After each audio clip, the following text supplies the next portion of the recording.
Yeah, and likewise in Mariupol, there's people have been saying the 8th Battalion took over the theater, they took over the maternity hospital, that there's witnesses from that region as well. But I want to get into more of the military situation there. You said Russia's winning. That's not what we're hearing in the corporate media in the United States. Recently, I guess they launched into the second phase of their operation. If you could talk a little bit about why you believe Russia's winning and what they're doing right now. Yeah, we'll talk about a couple things. One, we'll talk about the concept of maneuver warfare. It goes back to the ancient Greek times, the phalanx. Let's talk about Napoleon. The American Civil War in the early stages.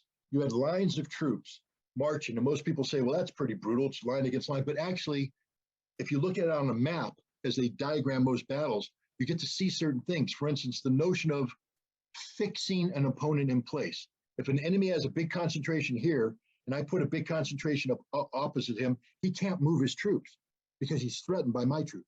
I've fixed him in place. I can then do a feint.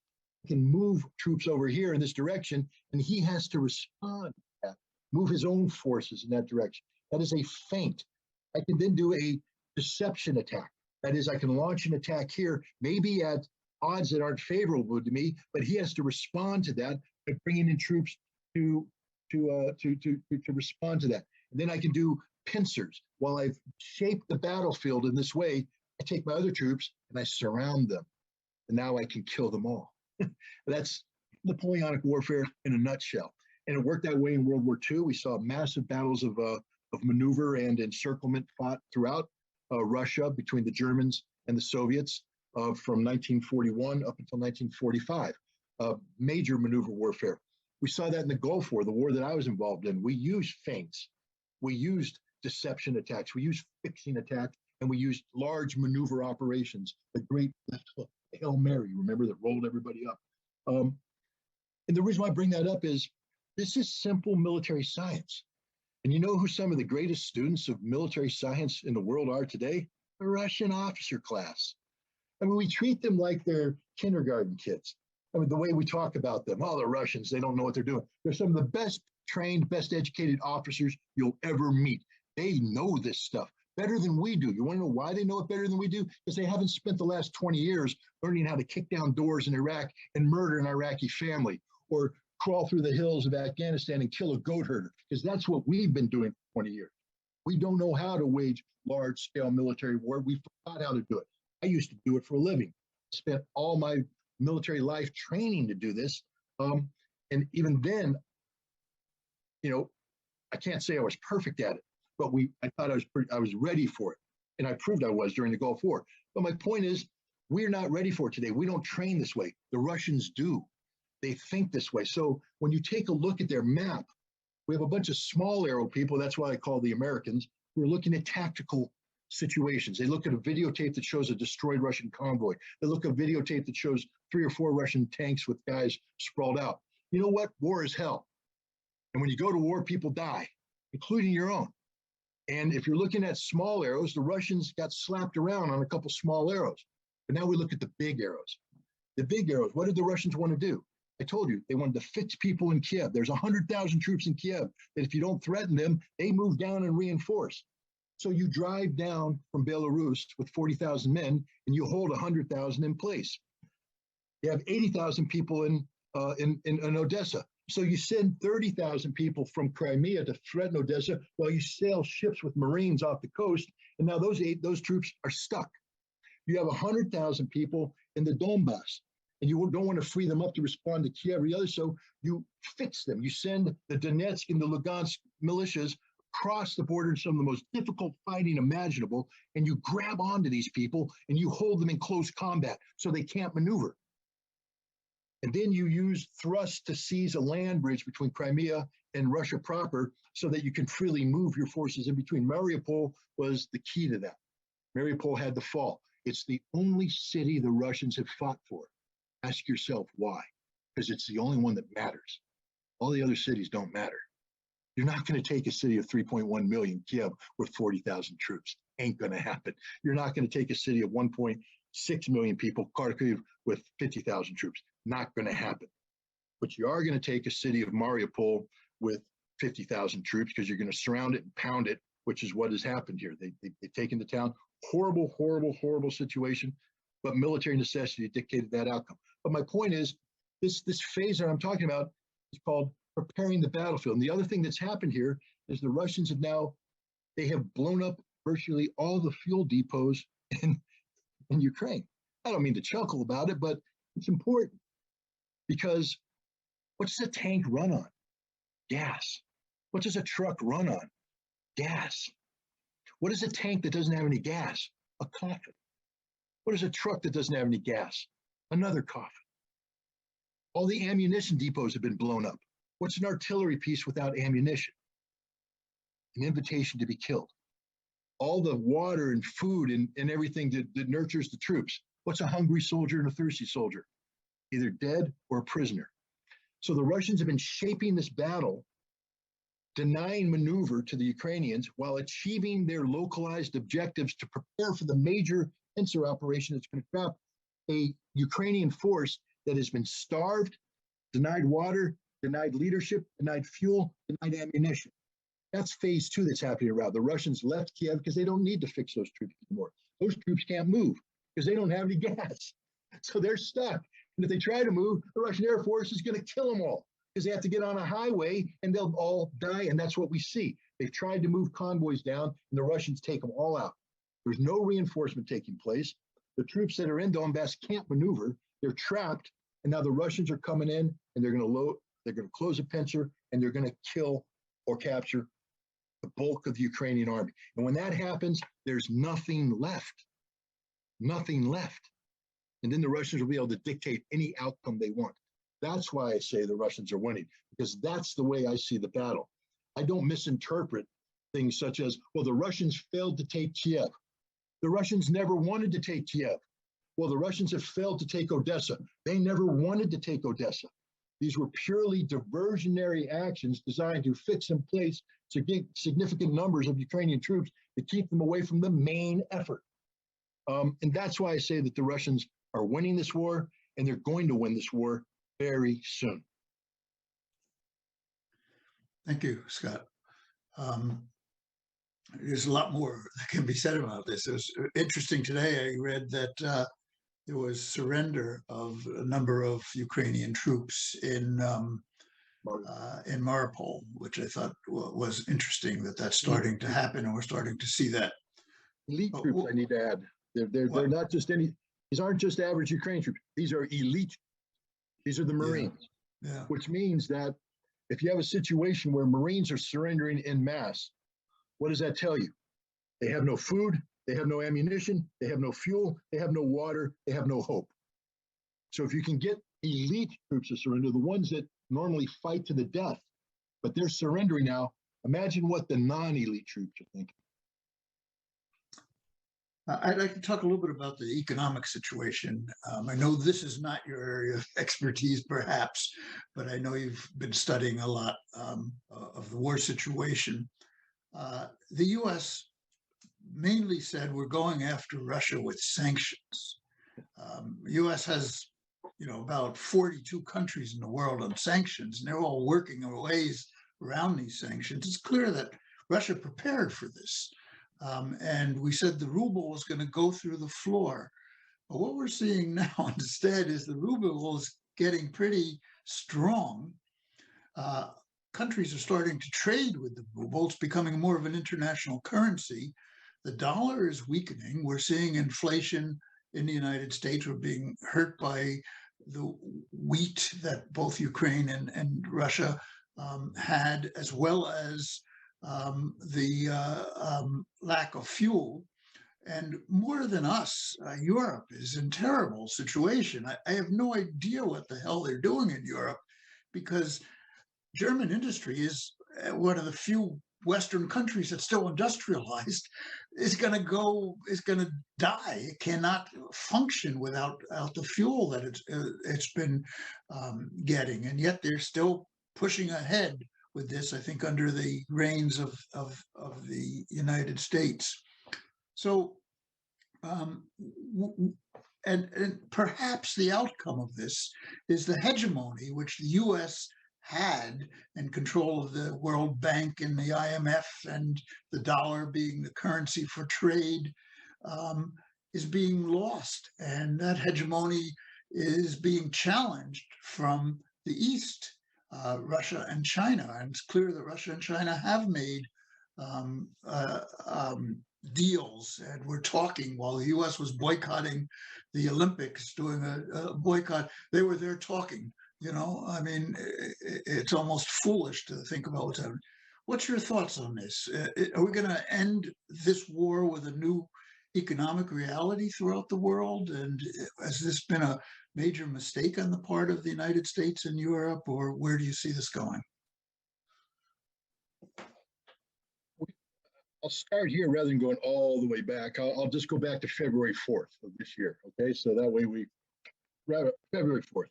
What's important about February 4th is that Vladimir Putin traveled to Beijing, China, where he met with the Chinese President Xi Jinping to start the Winter Olympics. This is the one that the U.S. boycotted, the West boycotted, everybody boycotted. Strategic error on their part. Putin and Xi met, and their meeting produced a 5,000 plus word joint statement. And this joint statement was interesting on a number of fronts.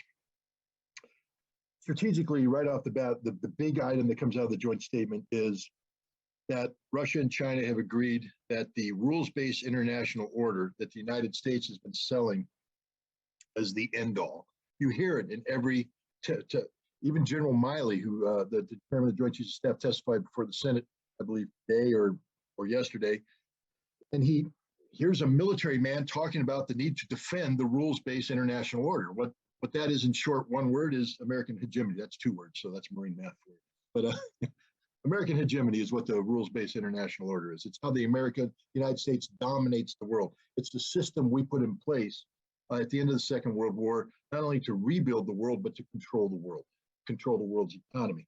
It promised not to do history, but George Kennan wrote something called the Long Telegram that was used as a document. He wrote it in, I think, 1948, 49, 46, maybe later, but in the 40s.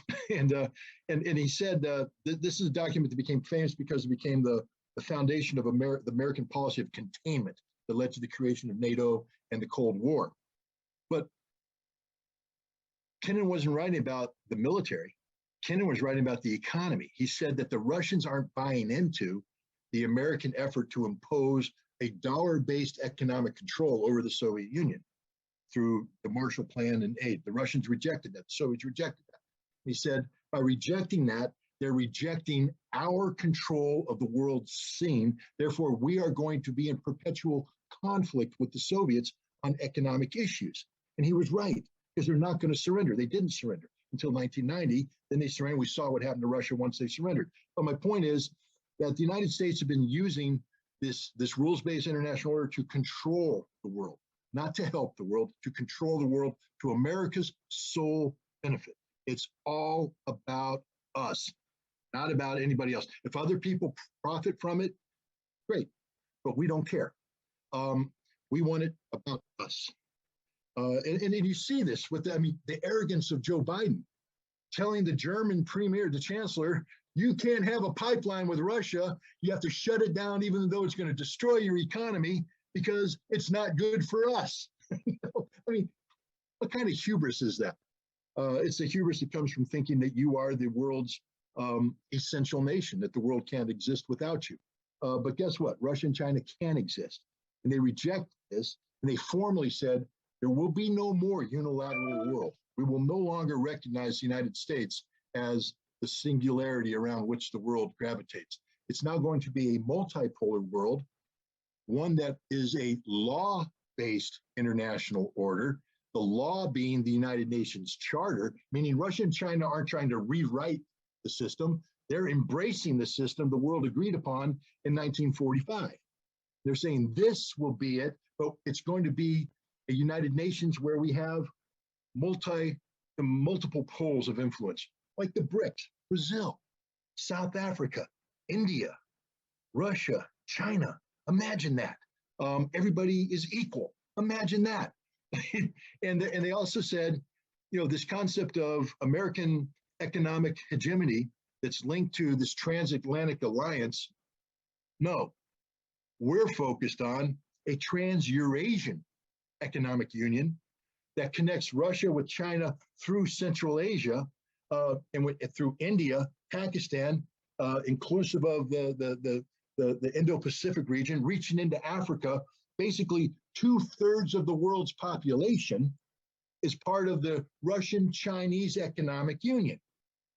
Now, this is a statement, when I heard it, I sat up and went, this is one of the most fundamentally important documents in modern history, because it represents a complete revolution, a departure from the US dominance of the world. But the problem with a paper revolution is it's meaningless. It's hard to implement on its own. You need a push. And Russia and China weren't going to start the push on their own. The United States started the push. How? The United States has been sanctioning everybody for years, and they never work. But we had told Russia, if you remember, Biden had that summit with Putin in June of 2021 in Geneva. You know, the one where he famously looked Putin in the eye and called him a soulless killer, and I mean all this other tough talk. But the other thing he did is he looked Putin in the eye and said, "If you invade Russia, we're going to hit you with the most massive sanctions you've ever seen. It's going to hurt you, man," or whatever. How Biden never talks. But he's going to bring pain. The pain is going to be brought down. And Putin saw him, and Putin heard. Well, yeah, Putin saw him, Putin heard. Putin went back to Moscow and said, "Hey, if we go into Ukraine, they're going to hit us with sanctions. What do we do about it?" And they prepared. And one of the ways they prepared, and this is where the ignorance of the United States comes into play. Because of the 1990s, the collapse of the Soviet Union and the American economic exploitation of Russia, Russia had become inexorably intertwined with the Western economy. About 20 to 25% of the Russian middle class is linked to the West economically, culturally, and you can't divorce that. If Putin ever said, "I want to cut relations with the West," he'd be voted out of office, because this group is a politically empowered group that isn't going to play ball. They want relations with the West.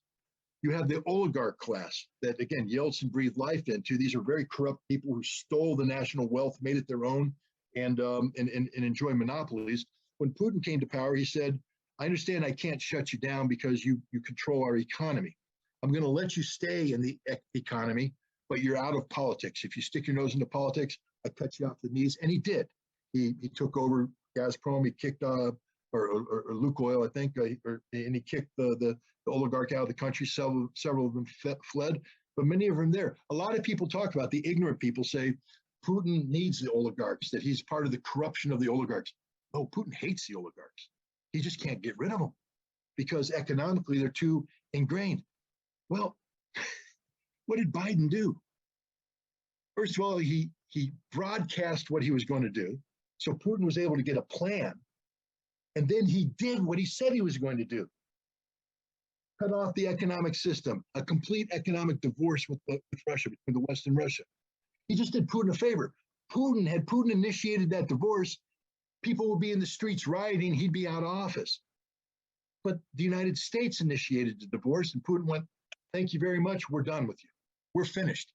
We are never again going to allow Western economy to be able to dictate to Russian national security interests. It's a divorce, full, final, and complete goodbye." And the Russian people are like, "Oh my God, but the West did it. You can't blame Putin." What else did we do? We seized all the assets of the oligarchs. Guess who don't have any money anymore? The oligarchs. And without money, you think they got power?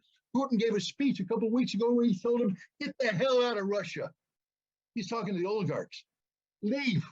You're not real Russians. You've been stealing from us. You've been living a life of luxury, and we no longer need you. We no longer want you. We did Putin the greatest favor he ever had. We've empowered him in a way that was unimaginable, because he was trapped by the Western economy, by the interlinking between Russia and the West. No longer. It's a divorce. And it's a divorce that's coming out in his favor. You remember how Biden bragged? I collapsed the ruble, as if that's something really cool to do. I collapsed the stock market. Just let's put on our humanitarian hat. That's a word we like to use. How would we feel as Americans if a foreign power on a whim decided to shut down our economy? We're all unemployed now. We don't have a paycheck, but we still have mortgages, so we're going to lose our homes. We have kids in college that can't go to college anymore because we don't have any money. We're going hungry. We're homeless, all because some idiot overseas decided he wanted to shut down our economy. Well, that's what we were doing to the Russians. So any American who sits there and says, no, we need to do that, really? We need to screw 139 million people like that? You would never tolerate it happening to you. That's what we were doing to the Russians. But fortunately for the people of Russia, Putin was told in advance what we were going to do. So he sat there and he said, really? You're gonna seize my sovereign wealth fund that's composed of euros and dollars in your banks that I use to pay off all my debt and make our economies interact? Thank you. Because what I'm going to do now is empower the ruble. You guys got a dollar that's worthless. It's based upon a debt-run economy, a petroleum dollar that we're going to rip away because the world's not going to be paying for petroleum dollars pretty soon. They're going to be using other currencies like, imagine, the ruble, which is now linked to the gold standard. Russia's been stockpiling gold for 20 years under Putin, and they got a whole bunch of it, and he just linked the ruble to gold. And guess what the ruble's doing today? It is more powerful now than it has been in a long time. We collapsed the Russian stock market, not on your life. Look at it, up 4, 5, 6, 8% per day. It's doing well. You know who's not doing well? Europe. Europe is hurting bad.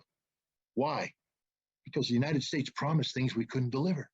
We promised them that we will get them the oil, the coal, the gas they need. We had a plan B.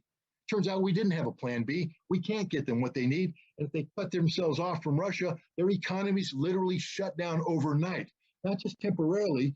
German economists are warning Chancellor Scholz that this could be a permanent damage to the German economy. It will never recover. This will be worse than the Second World War. And that's what's about to happen to Germany. That's what's about to happen to France. That's what's about to happen to all of Europe, except those countries that has said, yeah, we're going to play ball. Hungary ain't going to suffer because Hungary just agreed to buy all their energy in rubles, which is the other thing that Putin said. He said, you want to cut me off my sovereign wealth? Okay, I don't care about dollars and euros anymore. Get rid of them. I don't want them. I only care about one currency. That's the ruble. And if you want my gas, you got to pay me in rubles. It's a brilliant move. Putin has literally checkmated the West on their economic sanctions. Is there some belt tightening in Russia? Yeah. But right now, I guarantee you, if you go to a Russian supermarket, there ain't no empty shelves. Go to a German supermarket. Shelves are empty, man. They got nothing. And I don't mean to gloat because I have family that lives in Europe and all this, and I feel sorry for the civilians. But this is, I'll leave you with this. Most people who are watching this are old enough to remember the election of Bill Clinton in 1992. And he had an advisor named James Carville. And Clinton was running around talking about foreign policy and this and that, to save the world, all this. And Carville said, shut up, man. There's only one thing to get you elected. It's the economy, stupid. People vote their pocketbooks. And you want to talk about a path out of this predicament? Every single one of these European nations are ostensible democracies. And I can guarantee you that Scholz's political future is very short. If the German economy collapses, there will be an immediate vote of no confidence in the German parliament. He will be tossed out, and they will bring in a politician who will focus on, saving the German economy. And that means all this sanction nonsense is over. That means all this artificial propping up of a neo-Nazi regime in Ukraine is over. And Russia was planning on this. Right now, NATO's saying, hey, we're strong, we're more united than ever. No, you're not. You're not united when 4 NATO members disregard the sanctions and are buying gas in rubles. You're not united when Turkey blames this war on NATO, not on Russia. You're not united when Germany is going to be pulling out of this whole arrangement pretty soon. NATO is weak, and this is the Russian plan. The Russians have 2 major objectives now from this. One, after the Ukrainian victory, one is a new European security framework that respects the legitimate national security interests of Russia, that keeps NATO away from its borders. This is going to happen within the next 5 years because Europe cannot sustain this American vision of a strong NATO. How is Germany going to pay $100 billion to rebuild their military when their economy is in the dirt? Ain't going to happen. United States, General Walters, the commander of the U.S. forces in Europe, testified before Congress, and the Congress said, frying them out. We're giving you $839 billion, so you're going to send troops over to Europe, right? He said, no, we're going to wait until after Ukraine settles down. Why? Well, because this is a political problem. Who's going to invite us? Well, don't they want us there? Maybe not. And even if they do want it, who's going to pay for it? Because we're not paying for it. It costs over $2 billion a year to have pre-positioned equipment for one American brigade in Poland. And we're talking about sending over 8 brigades. That's $16 billion just to house them. Now you got to feed them. You got to train them and equip them. Who's going to pay for that? Because the American taxpayer ain't paying for that. Europe will have to underwrite it, and no European country can afford that. So this concept of NATO unity is a farce.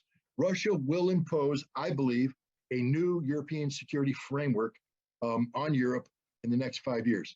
It could be very risky, though, because if Finland and Sweden decide to join NATO, that complicates things. But I have confidence that the Russians have a plan. Why? Because they said they have a plan, and Putin don't bluff. And then the other thing is the strategic shift away from American domination. The age of American hegemony is over. We're the Titanic. We've hit the iceberg. The iceberg is called Russia and Ukraine, and we are in a long, slow process of sinking. It's over.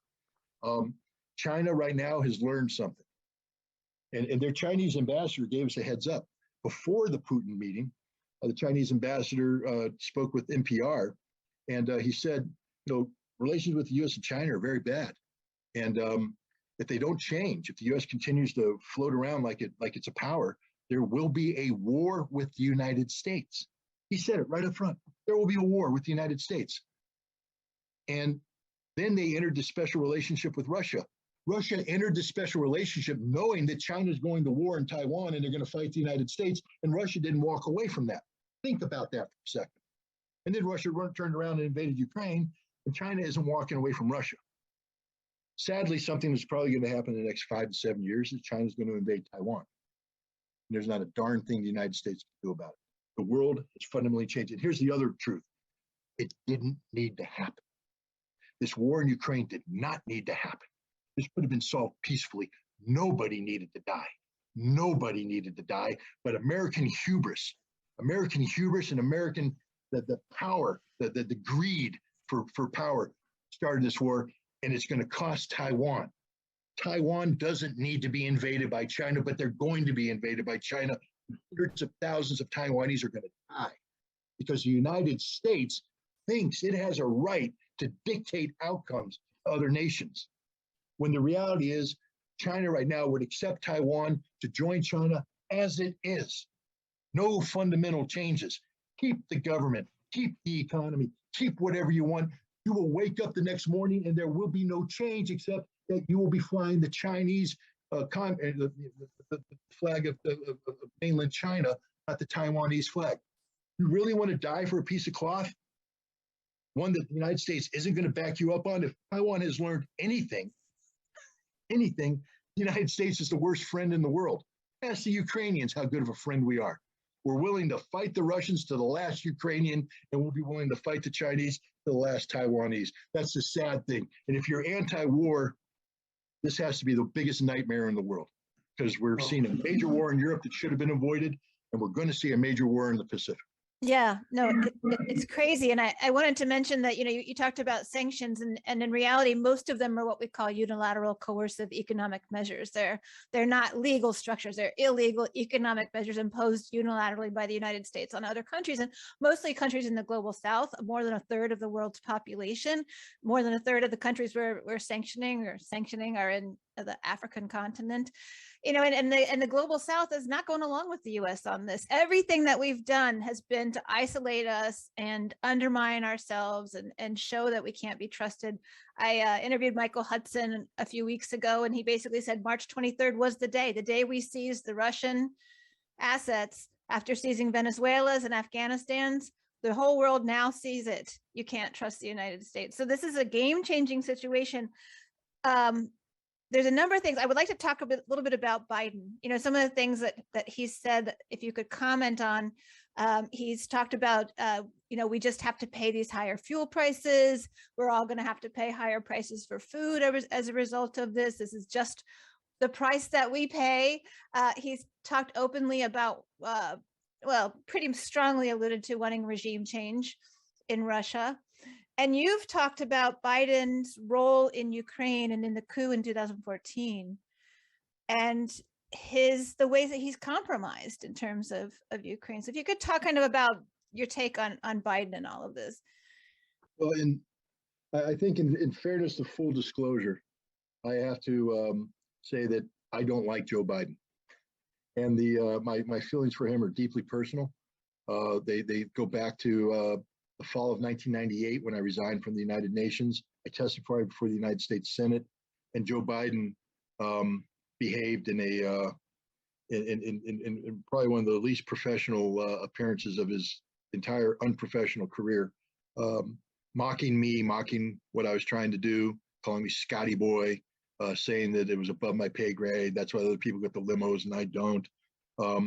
So, you know, I'm just saying that I'm as human as the next person, and that didn't sit well with me. And so I've never really recovered from that. And then I also haven't recovered from his role in greenlighting the war on Iraq. He was in a unique position to stop that war. He could have held kind of hearings. He could have educated the American people about the reality of the threat posed by Iraq, or the lack of threat, and the real situation about WMD. And he chose not to. He chose to maintain a lie. The other thing we'll say about Joe Biden is he is a natural born liar. And I'm not going to get into the pettiness about his plagiarism and things like that.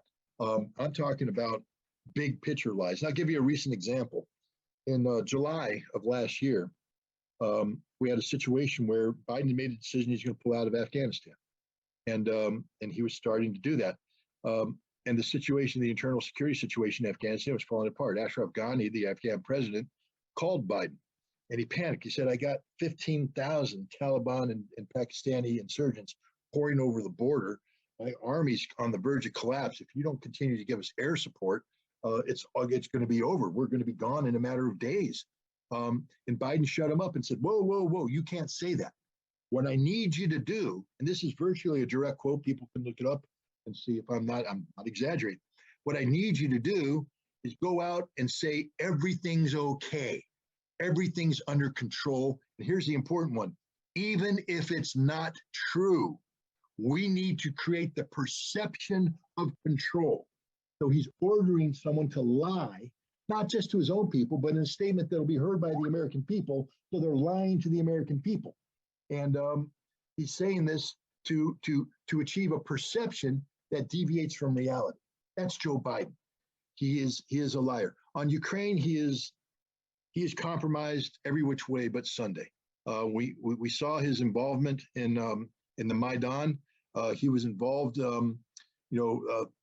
in shaping the Ukrainian government. We saw his direct interference with the prosecutor case, where he bragged, son of a bitch, $1 billion. I mean, that's what he did. That's what he does. I'm not going to get into his son, except what the hell is this son who has no qualifications doing at on the board of a major energy money laundering group. Burisma is not a legitimate energy broker. It is a money laundering machine, specifically there to create a mechanism to buy American politicians. You'll be surprised how many photographs you see of all these officials that are on TV today talking about the great, wonderful Ukrainian democracy. They all have photos in their photo album, because I've seen them, of them sitting there at a Burisma site with a Burisma jacket on it, and in their pocket is a nice little Burisma check, because they're all bought and paid for. Burisma owns everything directly or indirectly, because that's what the Ukrainian government created them to do. Biden is corrupt. I'm not going to say that he is personally corrupt, but he's intellectually and morally corrupt on the issue of Ukraine. And therefore, if this was any other situation, he would have to recuse himself from this. But he's the president of the United States, so he can't recuse himself. But we are married to a policy that makes no sense. Literally, our Ukrainian policy makes no sense. It's not good for Ukraine. and it's no longer good for the United States. I mean, all the corruption money that we used to have that bought off our politicians, that's going to be gone. And the people that are caught in the middle are the Ukrainian people. I mean, no matter where you stand on the issue of Stepan Bandera, the Nazis, whether Russia's right or wrong, my God, if you're not crying every night for the people of Ukraine, you're not human, because they don't deserve this. And yet this is their lot. There's a lot of other people. I see a lot of statements about Palestine. I don't want to get into that because that's a totally separate subject. But yes, the Palestinian people are suffering every day, and they should not be ignored. The people of Yemen are suffering. The people of Iran are suffering. The people of Venezuela are suffering. Everybody who is put on the receiving end of American corrupt policy, because there is no uncorrupt American policy. Everything we touch breaks and dies. And most of those policies were crafted by Joe Biden, who's been involved in policy formulation and implementation for nearly 5 decades. Everything he touches dies, literally. He's the commander-in-chief. He's the guy we got. I don't know if I answered your questions. I might have gone off on a tangent there. I apologize. Joe, you got to unmute. Am I muted? No. No, Me. Okay. Most people try to mute me a lot, but so we're approaching 2 hours. What I'd like to do is maybe just see, Scott, if you have a last comment, and then see if Margaret has a last comment. I will make a last comment and tell people some housekeeping stuff of how they can get the recording, as well as all the stuff that came in the chat. And then we'll call it a night. I'm sorry we haven't been able to get to questions, but it's getting pretty long. And it's possible we can look at some of these questions and answer them in another format at another time, and get back to people, because we have the emails of everybody who registered, and we can get back to you. So, Scott, do you have a last closing thought? It's one that I mean, I'm going to say I'm uncomfortable in this position, meaning, is a voice that people are listening to, and maybe taking everything I say at face value and as the gospel. Because if you're doing that, you're committing the same mistake I believe Americans make when they watch mainstream media. Nothing's the gospel. So tonight, what I would ask the people listening in is to treat me instead as an agent of propaganda working on behalf of the United States government to disseminate disinformation. Don't believe a word I said. Assume everything I said was a lie. Write down what I said and go out and research it and try and prove me wrong. And if it turns out that what I said was right, great. Now you've empowered yourself by doing your own research into a topic, and now you have some information that isn't just derived from listening to somebody say something, but you actively researching the topic and getting to know it. And if you do that, I think we've done a great service here, because democracy dies the moment the citizens stop becoming informed constituents. We inform ourselves not by listening to others, but by actively participating in a process of debate, dialogue, and discussion that empowers us with knowledge and information so that we can hold those whom we elect to higher office accountable for what they do in our name. And I think that this has been a very valuable forum for that. I thank you very much for inviting me here. But again, I just ask everybody who watched, go out and do your own research and view this as a jump start to it, but not as the end all. Thanks. Thank you, Scott.